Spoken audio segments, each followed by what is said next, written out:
अस्सलाम वालेकुम वरहमतुल्लाहि वबरकातुहू। बेटे आज हम यूनिट 17 का क्वेश्चन नंबर 1, 2 और 3 करेंगे 17.5 का। तो चलें शुरू करते हैं। बहुत आसान है, आपको बहुत मज़ा आने वाला है।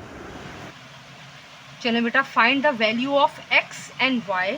आपने इक्वलिटी मेथड पढ़ा होगा, ये बिल्कुल उसी तरह है। हमने 9th क्लास में ग्राफ वगैरह किए हैं। तो ये जो पहली वैल्यू है वो पहली वैल्यू के बराबर है और दूसरी जो है वो दूसरी के बराबर है। बहुत आसान है।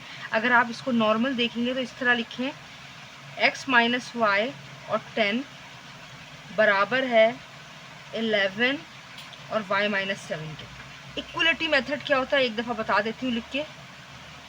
इक्वलिटी मेथड क्या होता है, a बराबर होता है c के और b बराबर होता है d के, यानी a b c d। a c के बराबर है, b d के बराबर है। अगर आपको ये मुश्किल लग रहा है तो सीधी सी बात है, फर्स्ट वैल्यू को फर्स्ट वैल्यू के इक्वल लिखेंगे और सेकंड वैल्यू को सेकंड वैल्यू के इक्वल लिखेंगे। चलें शुरू करते हैं। दो वैल्यूज़ हैं हमारे पास, यानी x माइनस वाई बराबर है 11 के और y 10 बराबर है y माइनस 7 के। सही, यानी a और c बराबर हो गए, b और d बराबर हो गए। तो हमें मालूम करना है x और y की वैल्यू। तो अब अगर मैं यहाँ देखूँ, x इज इक्वल टू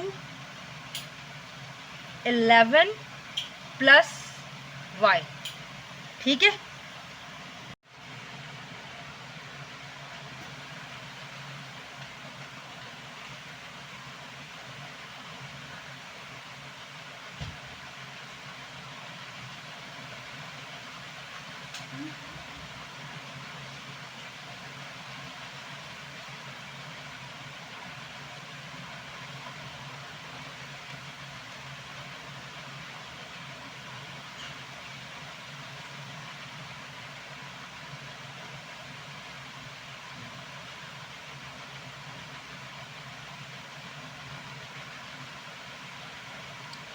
देखिए बेटा, find the value of x and y।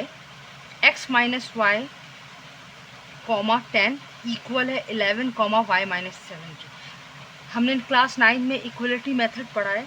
First term जो है वो a है, सेकंड b है, थर्ड c है और फोर्थ d है। इक्वलिटी मेथड क्या होता है,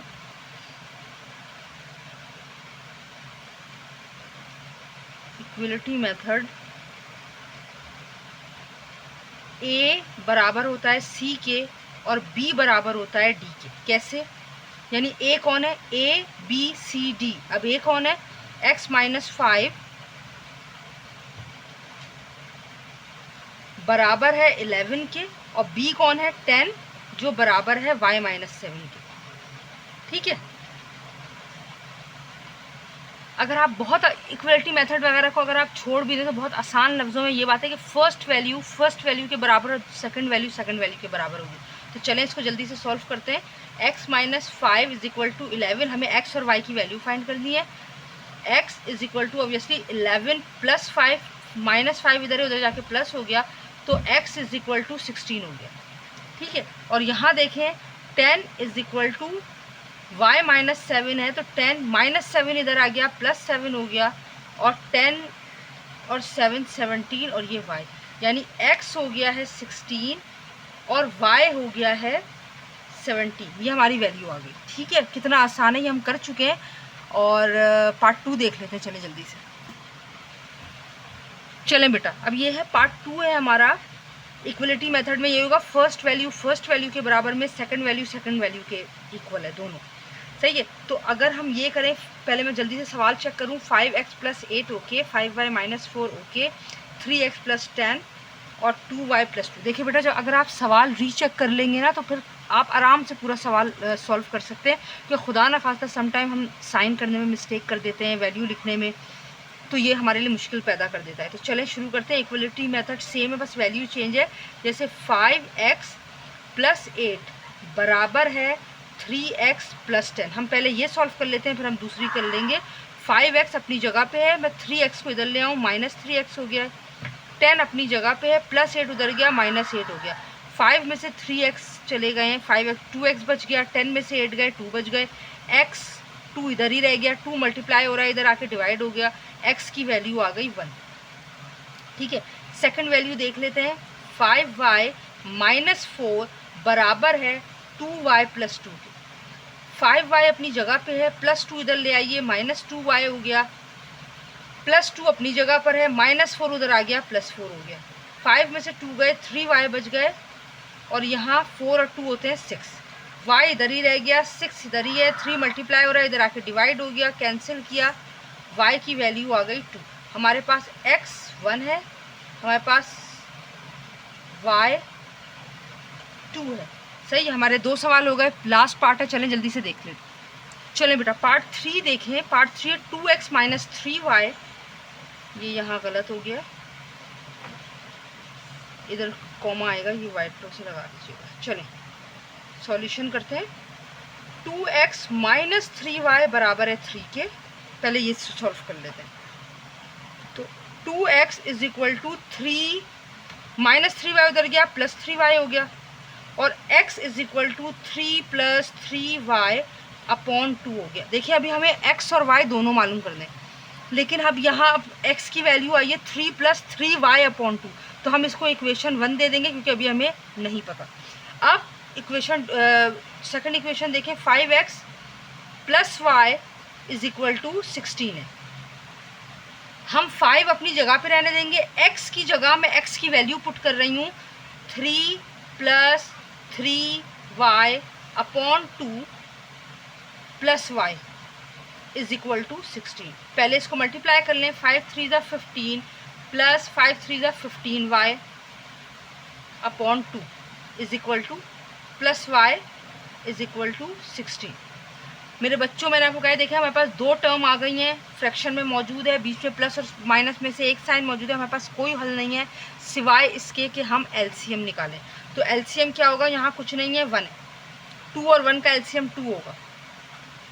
आपने यहाँ निकाला 2, यहाँ निकाला 15 + 15y एज इट इज़ रह गया, और यहाँ 2 से मल्टीप्लाई हो गया तो हो गया +2y = 16। 15 + 15 और 2 17y हो गए, और 16 × 2 हो गया।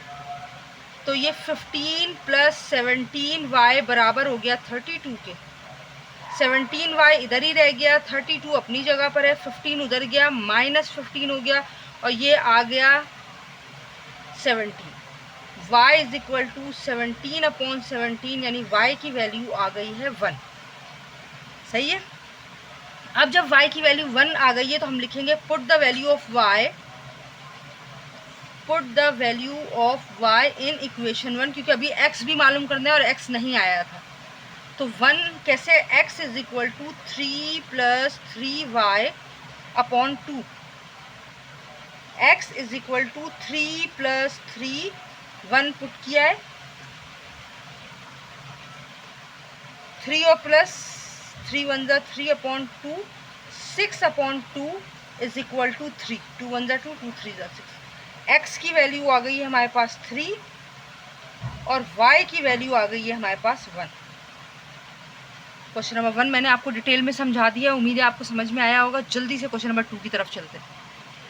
चलें बेटा, क्वेश्चन नंबर 2 है if set P has 10 element. अब P क्या वो कह रहे हैं 10 एलिमेंट है। अब कौन से 10 एलिमेंट हैं, 1 से लेके 10 तक है, नंबर्स में या कोई अल्फ़ाबेट है, कोई हमें नहीं पता।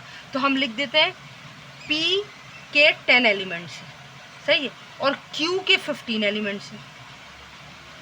यहाँ लिख दें एलिमेंट्स, ठीक है। अब वो कह रहे हैं पार्ट 1, आप मालूम करें P को अगर 10 Q से मल्टीप्लाई किया जाए, सही है, तो सिंपल मल्टीप्लाई कर लें। P है 10, Q है 15, तो ये टोटल P × Q कितने हो जाएंगे, 150 एलिमेंट्स हो जाएंगे, ठीक है। पार्ट 2 में वो आपसे कह रहे हैं Q को P से मल्टीप्लाई करेंगे, तो ऑब्वियसली Q है 15, P है 10, ये भी हो जाएंगे 150 एलिमेंट्स, ठीक है बेटा। अब पार्ट 3 में वो आपसे कह रहे हैं, सम टाइम ये इंक जो है वो पैनिक कर देती है, P × P, P has 10 element. जब सेम नंबर से मल्टीप्लाई होगा तो 10 10 × 100 एलिमेंट्स होंगे। कितना आसान है।